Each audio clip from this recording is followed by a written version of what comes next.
Իսկ գիտեք, որ Սամվել Կարապետյանը վարչապետ դառնալուց հետո ստեղծելու է աղքատության հաղթարման հիմնադրամ եւ օրինակ 5 հոգանոց աղքատ ընտանիքը ամսական 150,000 դրամ աջակցություն է ստանում։ Ճիշտ է անում։ Ճիշտ է անում։ Ինչքան լավ է, այդ բարի չի, լավ է։ Ինչ կտա դա։ Էդի կտա, որ ընտանիքը սոված չի մնա։ Ընտանիքը գոնե մի 2 կիլո միս կառնի, այդ ամիսը յոլա կետա։ Հալալա, իրեն ինչ որ։ Լավ բաներ որ անի, կասենք հալալա իրեն, ինչ իմաստ է խոսքը։ Ընդհանուր առմամբ այս պահին Նիկոլը պետք է չլինի։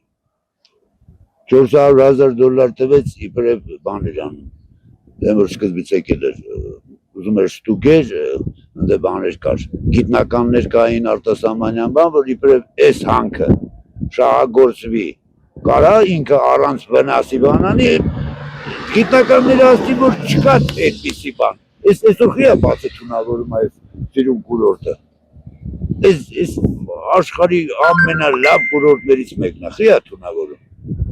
Գրպանն է ուզում լիքը լսնի։ Ես առաջի անգամ մենք ենք փակել այդ հանքը, որովհետև ինքը չերևացող հիվանդություն է, կամաց մարդկանց հիվանդացնելու է։ Ու տենց հասնելու է քաղաքով, բանով, այսինքն արփած Սևան տունելով հիվանդությունները, բոլորը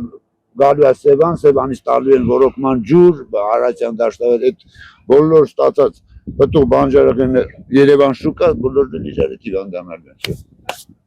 Սամվել Կարապետյանը կարող է հետագա մի տարի չէ, 2 տարի չէ, 3 տարուց հետո կարող է ժողովուրդը լավ ապրի։ Դե մարդը ասում է ուրեմն կանի։ Այն կտա, որ ամեն մեկը մի չաշխատեն գոնե մի փոքր եկամուտ կստանան, էլի կողքից կիմանը։ Ես վատ դրսամ սաղ էլ վազքի տակ են, սաղ էլ բան է։